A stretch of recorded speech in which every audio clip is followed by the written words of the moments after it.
Today, distortion and overdrive guitar pedals are getting so expensive they're like scaring metal guitarists away. But once in a while, you stumble across something that's actually affordable and delivers the same, if not better tone than some of the greatest distortion pedals out there on the market. So in this video, I think I found the perfect high gain distortion pedal that won't cost you an arm and a leg, but you're gonna wanna stick around to the end because you could win some free gear.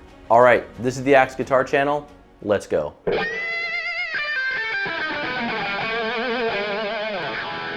Welcome back to the Axe Guitar Channel, your one-stop shop for budget guitar gear. And today we've discovered the high gain distortion pedal cheat code. Since worldwide inflation is blowing up the price of everything, it's extremely hard to find distortion or overdrive pedals with the tone that you want at the price point that you want. I mean, some distortion pedals are really getting up there. Look at this Rev G3 coming in at $229, or even the JHS Violet, which is just under $200. Now, don't get me wrong, I do love pedals like the Violet. You can check out my review here. I'll put a link in the description, but damn, these things are getting pricey. Enter the R03 Uzi high gain distortion from JOYO, coming in just under $40. And I'll be transparent. At this price, this thing is an absolute steal, and I'll show you why. Now, before we demo this pedal, let's talk about the meat and potatoes of this bad boy. A lot of people have described this as a Marshall in a box, being able to deliver great 80s metal tones and also some stoner metal riffs. Now, you all know me, we're gonna try and push this thing to the limit to try and get some tasty death metal or thrash metal tones out of it. Now, looking at the controls, this thing has some familiar tools that we see on a lot of distortion pedals, but it does have a unique knob that sets this pedal apart from all other distortions on the market. Typical of most pedals, you have your volume, your gain, a low knob, which is really your bass, a mid control, and then a high control, which that will be your treble. But the Uzi comes with a bias control, which really allows the guitarist to toggle between American distortion and British distortion. It really can kind of respond to how you play. Now, the folks at JOYO actually went the extra mile and included an illumination feature on this pedal, which I think is pretty cool. There are red LED lights on the top and the bottom of the pedal, but if this isn't your cup of tea, you can toggle them off or set them differently with the switch that JOYO included on the back. In the sync position, the LEDs will turn on only when the pedal is activated with the foot switch, and in the always position, the lights will be on as long as the pedal is powered. You can also just have the LEDs off the entire time. Now, lastly, this pedal is extremely light. And for $39, man, I think this thing could actually take a pretty good beating. Feels well put together, and it won't break if you drop it or if it like falls off your pedal board, anything like that. All right, enough of my yapping. Let's demo this bad boy. We'll try a few different settings and then try and push this thing to see if it can turn out some heavy riffs. But as always, guys, if you like the content, consider subscribing below so you don't miss any videos like this one. All right, starting here in just a clean channel. And then I got everything to 12 o'clock here, so let's see what we got.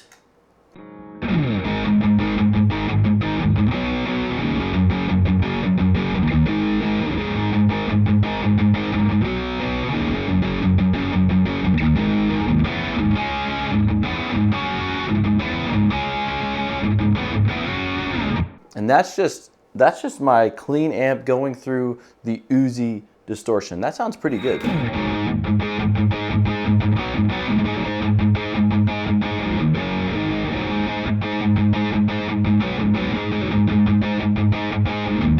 Now here, I'll give you the first taste of the bias. We'll put it all the way to the left.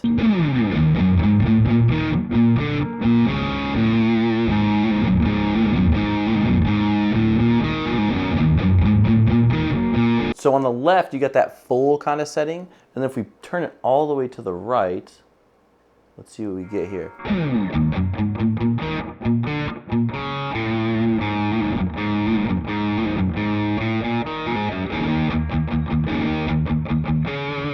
Kind of thins it out and actually kind of sounds like it reduces a little bit of the drive. Now with the same settings, let's try some like bluesy lead.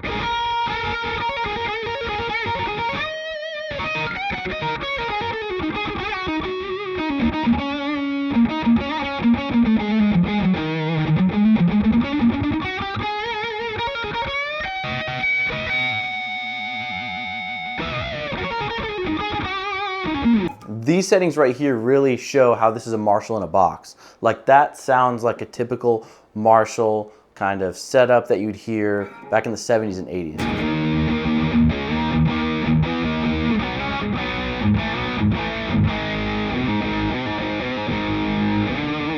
All right, let's put some more dirt in here. Let's get like an overdriven kind of 5150 kind of amp and see where we can go with that. All right, this is with the Uzi off, so bypass.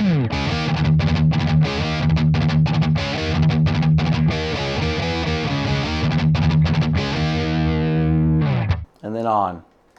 Everything's at 12 o'clock still.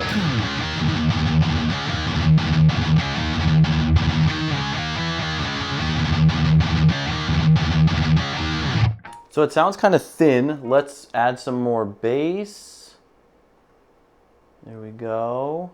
Maybe dial back the mids just a touch. And then let's put the bias in about the 2 o'clock position.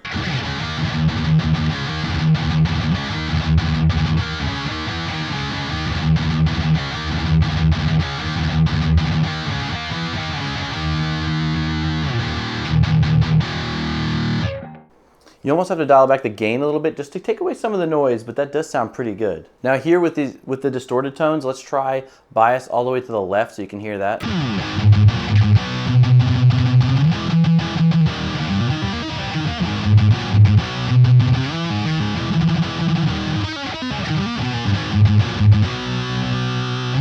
And then let's go bias all the way to the right. Remember, these are extremes. These aren't probably where you're gonna have the bias setting, but.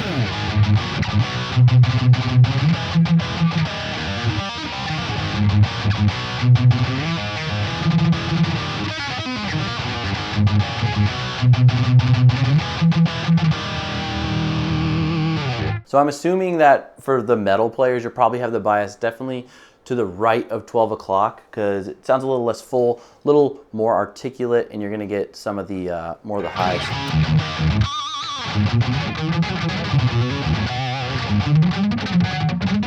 Even with this, yeah, your bias setting to the right, you can actually get a lot of that muting. So, something to consider. All right, let's see how heavy this thing can get. I'm gonna dial up some gain and just get nasty.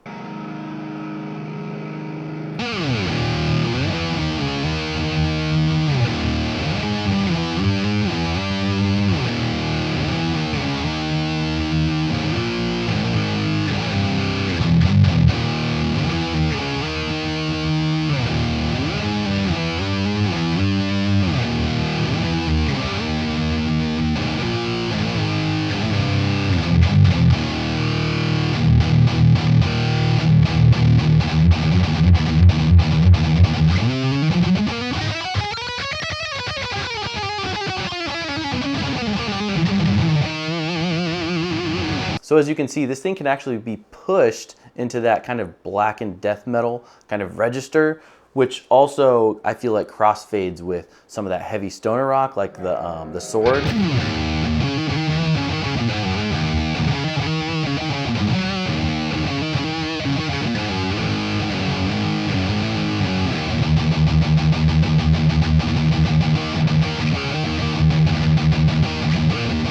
So pretty cool. Let's see how this thing does with like leads.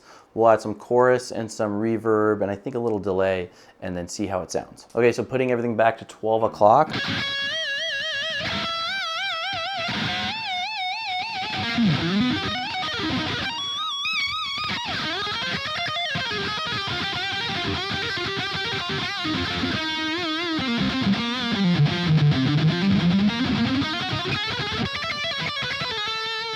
So 12 o'clock position sounds pretty thin, but if we dial that in, we might be able to get more of a chunky, full lead tone. So add some low, bring the volume down, a little less gain, bias probably a little to the right, I'd assume, and then we'll bring back the mids just a touch.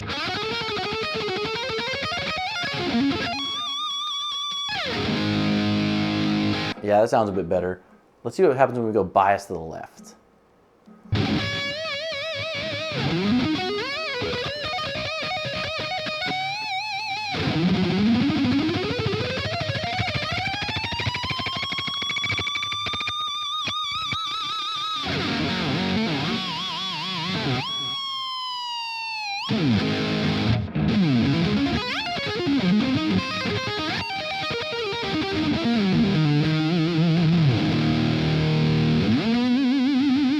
All right, so that sounded pretty good for a lead, and I noticed with the bias switch a little bit to the left, it sounded a lot better for my lead playing. And then so for my riffage, probably put the bias switch a little bit to the right, so you kind of have a little bit more of that tightness, because it almost kind of acts like a noise gate a little bit. I wouldn't say it's even on that level, but for my type of playing, that's kind of the purpose it served. All right, guys, as you can see, this pedal is pretty unique, and overall, I really did enjoy it, especially for the price. And you know, full transparency, I'd say this thing does keep up with some of my favorite distortion pedals, even like the Violet from JHS. And being that it's more than half the price of the Violet, you know, what's not to love? The bias control on this thing really is something special. And even if this isn't your favorite distortion, you have to admit the versatility of this pedal with that bias control is pretty cool. Also, I really liked the red LED lights. This might be a little gimmicky for you, I get that, but I think this would look cool on a pedal board or even in the background for like content creation. One thing I noticed about the Uzi Distortion is that it kind of fell short on those really heavy riffs. So I don't know if you want this necessarily in like your deathcore rig, but you know, it can hang in those registers if you need it to. All right, guys, we're here at the end of the video, and I want you to know I'm giving away this blue FST 100 guitar to a lucky viewer like you. It's super simple and free to enter. Go ahead and hit the video link down below in the description. That'll walk you through how to do it. It'll take you 2 seconds, and who knows, this guitar could be yours. All right, y'all, thanks so much for watching, and I will see you in the next video. Later.